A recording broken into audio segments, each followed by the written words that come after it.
Day 12, downtown Toronto. I woke up to a beautiful sunrise coming through the clouds and illuminating Lake Ontario. I walked over to the shore and took pictures of stone statues that someone had made. Were these engineered or simply stacked together and held by their own weight? I didn't want to push them to find out. A few days ago, when returning from Hamilton, I walked over to a bush to relieve myself after an arduous trip. It was very late at night, almost midnight, and the light of the moon cast shadows on these very same statues, leaving me with an uncomfortable feeling. Now, seeing these statues during the daytime left me with a different feeling of curiosity. But my curiosity would not end there, for today would be my last day in Toronto, and I was going to make it memorable. I fired up my beast, took Brown's line over to the Gardiner Expressway, and right into downtown Toronto. Parking on nearby Adelaide, I grabbed a quick takeaway while I explored what was becoming a familiar area to me. The beautiful weather brought out even more people, as it seemed like the streets were busier than they were the past couple of days. In a few hours, I would find out why. I found myself at the famous Nathan Phillips Square with the Toronto sign as a backdrop. I remember this, like much of what I knew of Toronto, from the early MuchMusic days. Many famous bands played at Nathan Phillips Square, and like Yonge and Dundas, this was also a gathering place for many people. I passed by the Toronto Old City Hall, a lovely older building with unique architecture in an otherwise modern surrounding. In front of Toronto Old City Hall, there was a reminder again that freedom isn't free and heroes perish to bring peace to our world.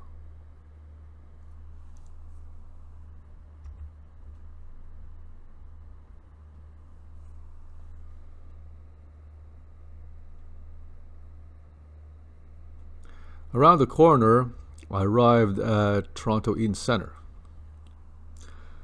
I walked around the mall, still surprised by how many people there were out and about. Back in Victoria, the entire city seemed like a ghost town, while here in Toronto, it seemed like it was very, very busy, like this was peak season. As I exited the mall, I met a friendly guy who was offering free Haribo samples. I remember Haribo from my adventures in Germany a few years ago, so I couldn't pass up the opportunity to have a few German candies.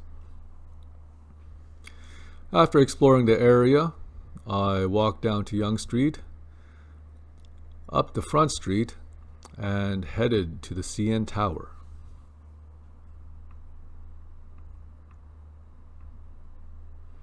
The CN Tower is one of the most iconic Canadian landmarks. A feat of engineering, incredible engineering, that to this day still mesmerizes people around the world.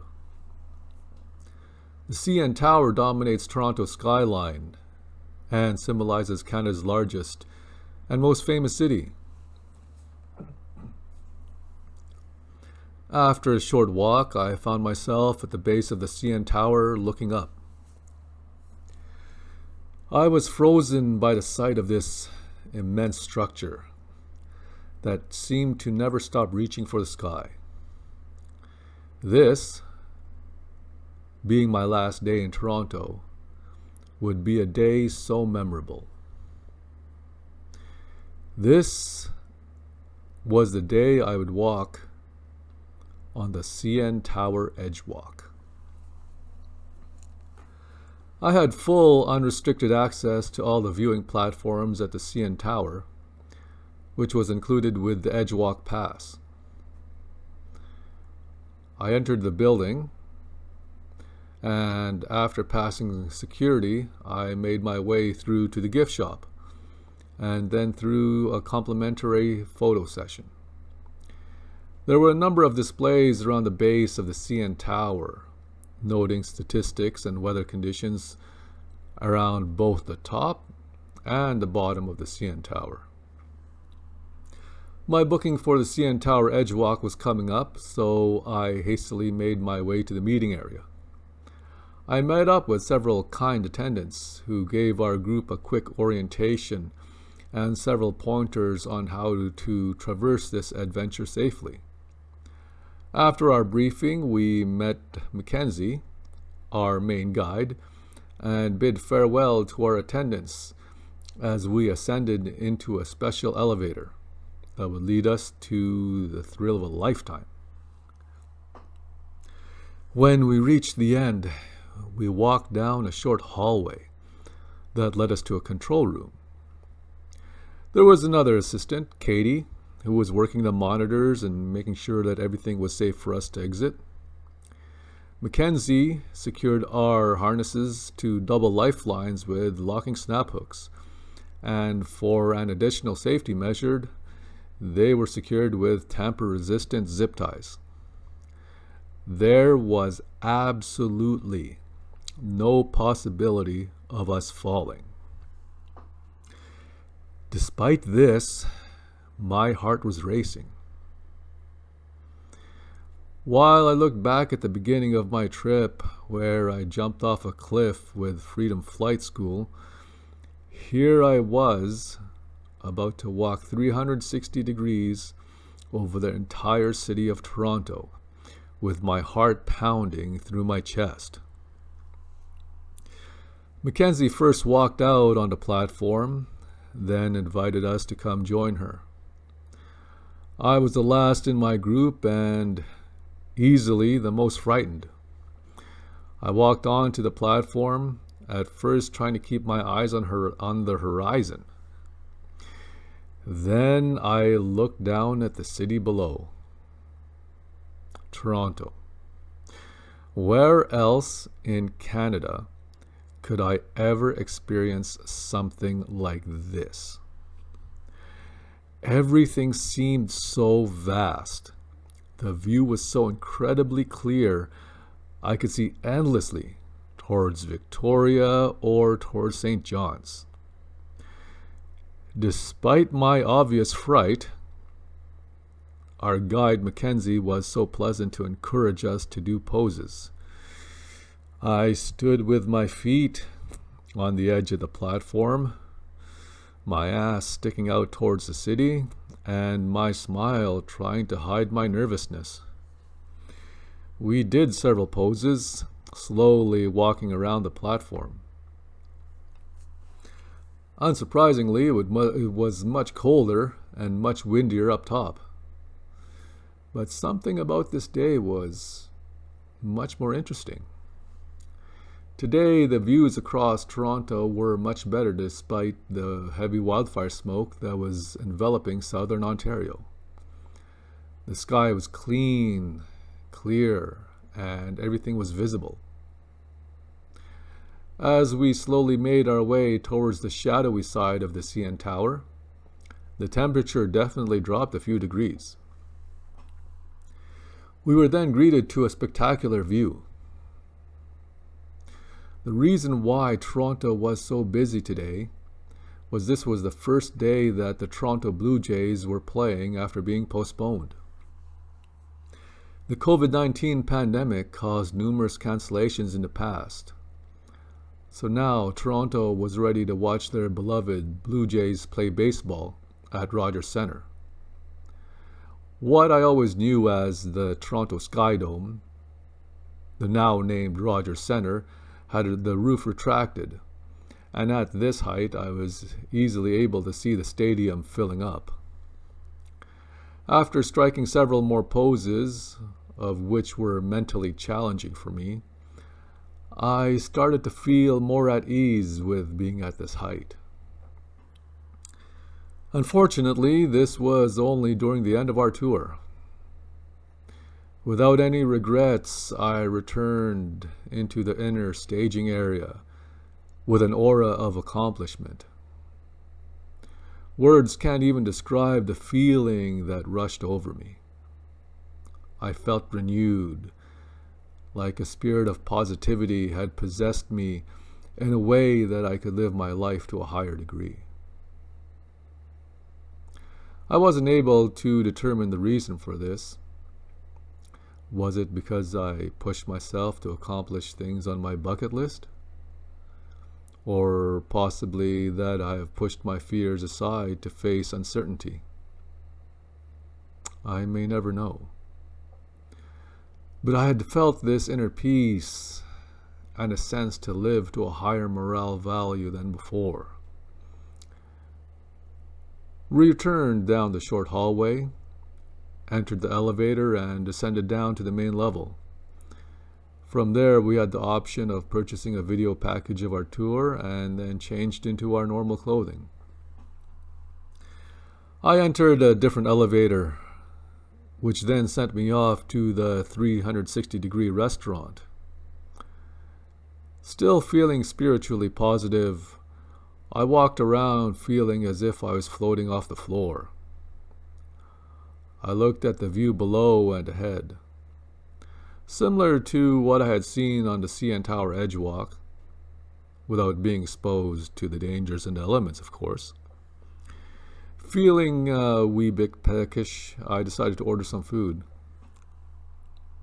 I looked at the menu, not surprisingly finding that the prices were as steep as the height of the CN Tower itself.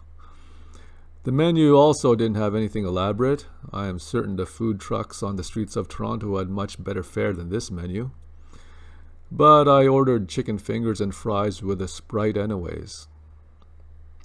After feeling around $25 lighter, I sat at a table, basking in this positive feeling. After devouring my child's portion-sized meal, I decided to head to another stage in the CN Tower. It was the CN Tower Skypod. The CN Tower Skypod itself was a much more enclosed area, and from here I was able to watch the others on the same CN Tower Edgewalk that I'd experienced much earlier. Also, since this area was much smaller and slightly higher in elevation, I was able to feel the building move slightly in the wind. After taking a few photos, I descended onto the main observation level. On the main observation level, a glass floor was featured, similar to what is seen in the elevator, but on a much larger scale. While I thought I had successfully conquered the uneasiness of being at such a high elevation, the nervousness had returned when I walked over the glass floor. The glass floor was engineered to withstand a tremendous amount of weight, and many other people, including children, were enjoying themselves walking across the floor. I was able to see down to the very bottom with a clear view of Ripley's Aquarium of Canada, as well as Rogers Centre below me. After taking several passes and avoiding to get caught up in some couple's TikTok video, I found a spot to lay down and take a picture of myself. I spoke briefly to an attendant about the Toronto Islands. I have never been there before, nor was I even aware that these islands existed. As I knew that this was my last day in Toronto, a visit to these islands would have to happen in the future. One day I would return to the CN Tower to experience this once more. I descended to the outdoor observation level, only to find that it was closed off due to repairs, so I wasn't able to experience that. However, nothing ever came close to the CN Tower Edgewalk. Another attendant I spoke to briefly discussed photography with me, noticing my camera. He gave me his business card, and from there I gathered that most residents of Toronto, like most residents of Vancouver, have side gigs for additional income. All of the staff of the CN Tower were as friendly as I would expect them to be. While I have visited tourist destinations in my previous travels throughout Canada and Europe, I discovered that not all places have friendly attendants. The CN Tower did not disappoint, with the attendants there being genuinely friendly and knowledgeable of their exciting city. I descended down to the base of the CN Tower and exited the building. Before walking away, I looked up and again felt mesmerized by the sheer height of this structure.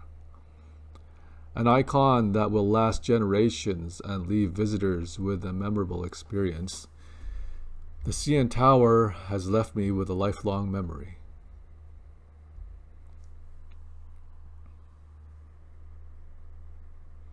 I walked around the base of the building, finding the famous Canada sign with a long lineup for people to have their pictures taken.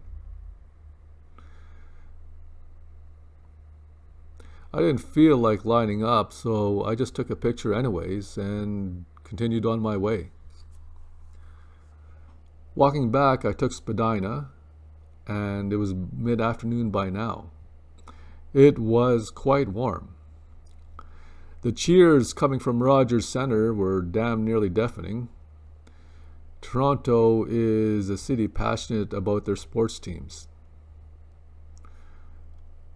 Eventually, I found my way back to my beast, fired her up, and back to Etobicoke for my last night in Toronto.